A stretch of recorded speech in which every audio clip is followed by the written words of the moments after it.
deixa balançar. Só vai sair o que é palha. A Bíblia diz claramente, né? Na sua mão ele tem a pá. O que é palha, para fora. O que é trigo, para dentro. Então nós somos chamados para fazer um curso de teologia com a verdade. De verdade. E não só para a gente ilustrar o papel na parede, né? Dizer, eu tenho. Não. Tem um outro testemunho que é o de Henrique VIII. Já vou aqui abrir para vocês falarem. Não estou falando sem parar 54 minutos. Tem o Henrique VIII. Ele tinha muita gente poderosa em volta dele. Muita gente. E ele tinha um conselheiro. E o que acontece? Na hora de ouvir os conselhos, tinha os bajuladores. Um monte de bajuladores que ficavam em torno dele. Aí ele dizia assim: vocês eu não quero ouvir. Nenhum de vocês eu quero ouvir, porque vocês não dizem a verdade. Aí tinha um chanceler que vivia na casa dele, no condado dele, chamado Erasmo de Roterdã. O nome é Erasmo, tá? Erasmo de Roterdã. Aí ele falou: manda chamar o Erasmo aqui, porque eu quero perguntar algo para ele, porque ele é a única pessoa que eu confio. Mas por quê? Porque eu nunca consegui comprar ele. Ele não vive dos tesouros do rei, ele não se alimenta da minha mesa. Eu não consegui. Ele é chanceler por mérito. É um homem que é impagável. Então, se ele disser, eu acredito. Mandou chamar ele. Aí ele pegou e falou: rei, eu prefiro não me pronunciar sobre o que o senhor está me perguntando, mas eu exijo que você se pronuncie. Bom, se o senhor exige, é isso e isso. Aí ele foi contra o rei. Foi contra o rei enquanto estava todo mundo a favor do rei. Sabe aquela história lá que a gente viu na Bíblia? Vocês lembram do profeta? Qual que é o nome do profeta? Tem o Natan e tem um outro que falava só a verdade diante do Acabe e do Josafá. Né? Ficou preso. Ficou preso. O Micaías. Então, manda chamar o Micaías. Que esses profetas aqui, ele come na minha mesa. O profeta que come na mesa do rei profetiza qualquer coisa. É estômago vendido.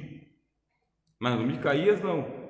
Ele sempre fala coisas ruins a meu respeito. Chama ele. Quando chamou o Micaías falou: vai, você quer ir? Vai. Foi irônico com o rei. Você quer ir? Vai. Você me chamou aqui para quê? Você já tem profetas alugados aí. Vai. Aí ele disse: eu esconjuro que você me diga a verdade. Chega de brincadeira. O que foi? Eu tenho que ir ou não? Vai. E você vai de qualquer jeito, mas voltar você não volta. Vai ser morto no campo de batalha. Mandou prender o profeta. Então nós somos chamados para um ministério verdadeiro, um assunto verdadeiro. É com isso que Deus conta. Por quê? Porque as pessoas já não estão crendo mesmo. Não estão crendo mesmo, então vai lá e testifica a verdade. Vamos ler o texto. Finalmente, versículo 14. Finalmente apareceu aos 11, estando eles assentados juntamente. E isso aqui é culto de missões. O senhor entendeu? E fez o quê? Lançou-lhes em rosto o que? A fé, a virtude, o bom testemunho, a incredulidade. Quem fez isso? Jesus.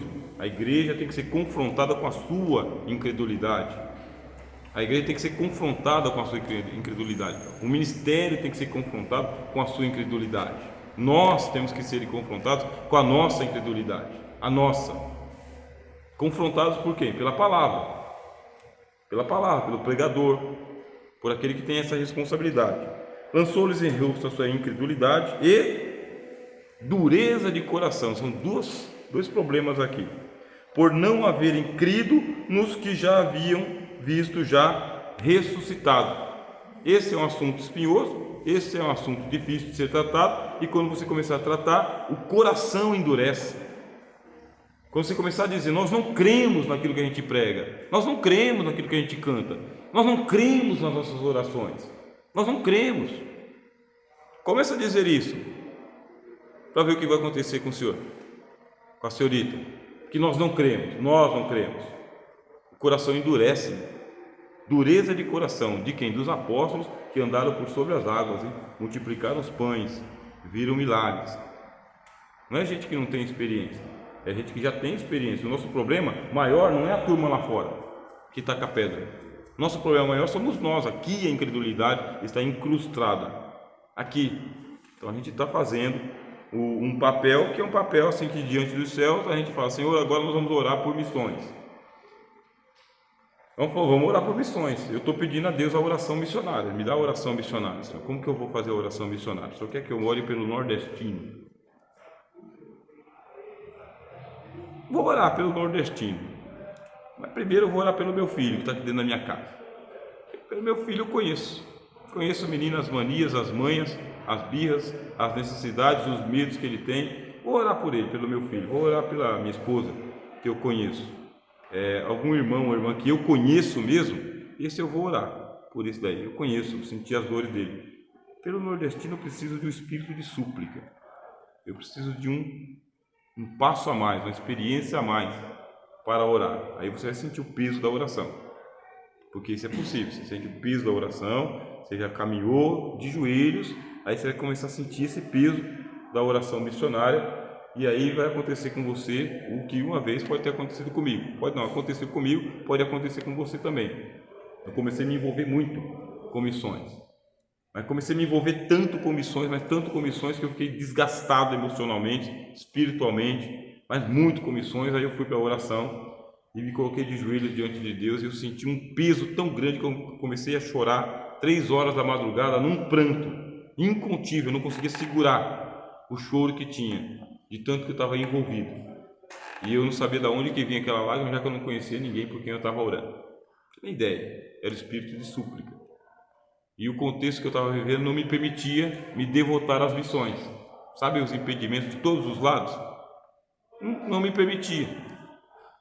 Aí pronto, naquele contexto ali foi aonde eu passei por isso. Então, pessoas envolvidas com missões são envolvidas por isso aí também. Sentimentos, entranhas, vontades, limitações, decepções. Jesus lança em rosto, tá bem? E disse-lhes: agora que já tirei a incredulidade de vocês, agora, primeiro, para tirar a incredulidade, meu irmão, não tenha dúvida, é arrancar toco. É como disse qual o autor que eu citei? Francis Bacon.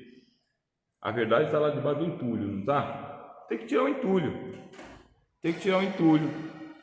Tem que fazer culto de conscientização missionária. Mas o que acontece no culto de conscientização missionária? As mesmas músicas, os mesmos departamentos, as mesmas bandeiras, as mesmas estatísticas e o mesmo tempo de pregação. Está desentulhando?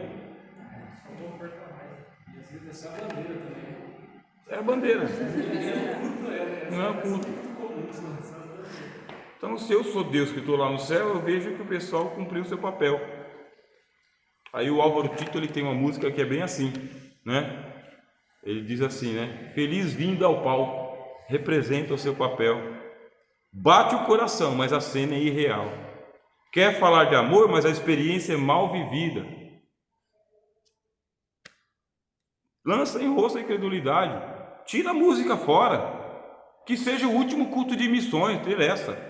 Que seja o último dia na frente do departamento.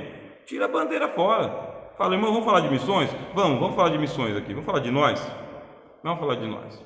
Como que estamos? O que a gente realmente vai fazer do nosso culto missionário, além das bandeiras? Espera aí, as irmãs já vão cantar. Espera aí. Vamos falar de missões? Vamos, espera aí. O pregador vai pregar. Deixa o pregador pregar. Vamos tirar as ofertas, já vamos tirar as ofertas. Mas deixa o pregador pregar. Vamos falar de nós?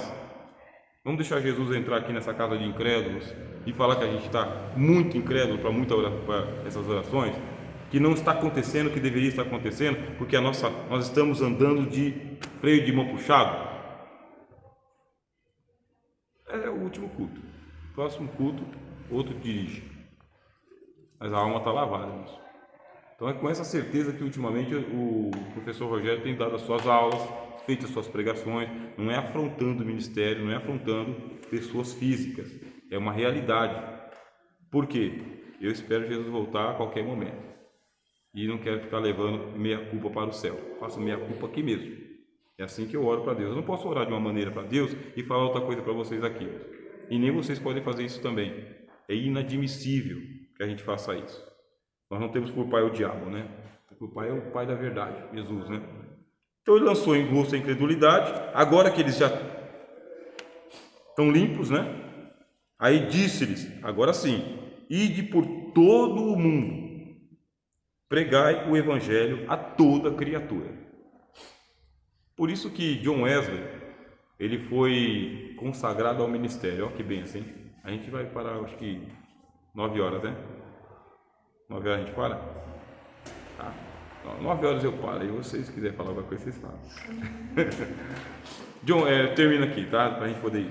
John Wesley, ele foi consagrado ao ministério, ele se tornou ministro da igreja anglicana. A igreja anglicana é uma igreja do estado, é uma igreja onde o rei era o papa da igreja, não tinha papa, tinha um rei. E o John Wesley foi consagrado ao ministério. Ele foi consagrado ao ministério, ele queria ser missionário e ele foi ser missionário nos Estados Unidos. Chegando nos Estados Unidos, ele fez um trabalho ruim, ele não tinha experiência com Jesus. Ele foi levar ministério, ele não foi levar Jesus. Ele não conhecia Jesus, ele era do ministério, consagrado, ministro, falava grego, latim, hebraico, o inglês, aprendeu a língua dos índios, mas ele não sabia pregar o evangelho. Com toda a pompa dele, não sabia pregar o evangelho ainda. Aí ele foi para os Estados Unidos, perdeu a fé. Aí lá na Inglaterra tinha um outro missionário chamado George Whitefield. George Whitefield tinha tido um encontro com Jesus, sentiu o peso do pecado, teve um encontro com Jesus e começou a pregar o evangelho só com a Bíblia na mão, sem teologia. Esse é George Whitefield. E George Whitefield começou a converter muita gente lá na Inglaterra. E o John Wesley convertia ninguém aqui nos Estados Unidos. Os dois eram muito amigos. Aí o Whitefield falou: estou indo para a América, meu amigo, me receba bem. Aí o John Wesley estava tão decepcionado, que ele falou: não faça isso, não venha, esse povo aqui se converte não. Eu mesmo já perdi minha fé, estou indo embora. E o George Whitefield, cheio de fé, não atendeu aquele apelo do amigo, veio para os Estados Unidos. Converteu todos os marinheiros do navio dele, só pregando o evangelho e cantando hino congregacional. Tinha nada. Não tinha nada de apoteose, não tinha bateria, não tinha guitarra, não tinha baixo, não tinha teclado, não tinha orquestra, só tinha o inário da igreja. Só o George Whitefield cantando. E Bíblia. Converteu todos os marinheiros, até o comandante. Quando ele aportou nos Estados Unidos, George Whitefield, ele foi convidado por outros marinheiros e ele começou a fazer a evangelização dos portos nos Estados Unidos. E John Wesley, mala pronta para ir embora para casa, voltar para a Inglaterra. Aí quando o John Wesley voltou, George Whitefield ficou lá, fez um avivamento nas colônias americanas, convertendo índios, ingleses, americanos. George Whitefield sempre foi muito poderoso, só com a Bíblia. Ele se recusava a pregar outro livro que não fosse a Bíblia. Disseram para George Whitefield: por que você não prega aquela montanha de livros que você tem lá na sua casa? E o Whitefield falou: enquanto eu não der conta da Bíblia, eu não preciso usar outro livro. Não preguei a Bíblia toda ainda, para que eu vou falar de outras? Com isso, o Whitefield fez o trabalho dele, voltou para a Inglaterra, e também o John Wesley voltou para a Inglaterra. A diferença entre os dois é que o John Wesley estava acabado, destruído, voltou desconvertido. No navio, tinha os crentes lá que também só tinha Bíblia e sabia cantar corinho. Só Bíblia e corinho, que eram os irmãos moravianos. Aí os moravianos fazendo aquele culto alegre, contente, diferente daquele culto frio da igreja anglicana. John Wesley ouviu e foi conversar com os moravianos, começou a participar dos cultos dele. Aí ele falou: o que é que me falta? E o moraviano disse assim: você tem que nascer de novo. Você tem que nascer de novo. Mas eu sou ministro da igreja anglicana, mas não nasceu de novo. Tenho credencial de ministério, mas não é convertido. Já fui pastor de igreja, mas falta nascer de novo. Se você quiser nascer de novo, a gente batiza você. Ah, vai batizar. Batizou John Wesley. Batizou John Wesley por imersão.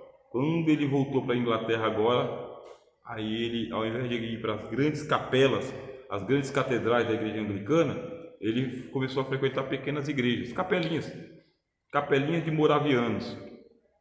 E foi na Capelinha de Moraviano que ele aprendeu a pregar de verdade. John Wesley se tornou um dos maiores pregadores da palavra de Deus da Inglaterra. Quando ele levou a pregação dele para dentro da igreja, sabe, igreja com data show, com tudo que tem, quando ele levou aquela pregação para dentro da igreja, os ministros da igreja anglicana, ó, pé nele, fecharam tudo quanto é porta, não recebia convite, não era referenciado, era maltratado, e falaram: você não tem mais aqui direito a pregar na nossa paróquia, você não pode pregar mais aqui. John Wesley, expulso das igrejas, ele pegou e desaforadamente, ele pegou e falou: estou sem púlpito nenhum. Aí as pessoas que queriam ouvir ele pegaram e montaram umas caixas de fruta que tinha. Aqui está seu púlpito, pode pregar aqui. Ele subiu nas caixas. John Whitefield já fazia isso, ele pregava ao ar livre fazia tempo. John Wesley começou depois. Vou pregar aqui ao ar livre. Quando ele começou a pregar ao ar livre, converteu milhares e milhares de pessoas, um monte de gente na Inglaterra, um monte de gente. Aí perguntaram para ele: você não tem paróquia? Ele disse: a minha paróquia é o mundo. Minha paróquia é o mundo. Aonde tiver 2 ou 3 ali para ouvir o John Wesley, eu vou. E foi assim que ele começou a fazer a origem do movimento chamado de metodista mesmo, da igreja metodista. É assim que surgiu.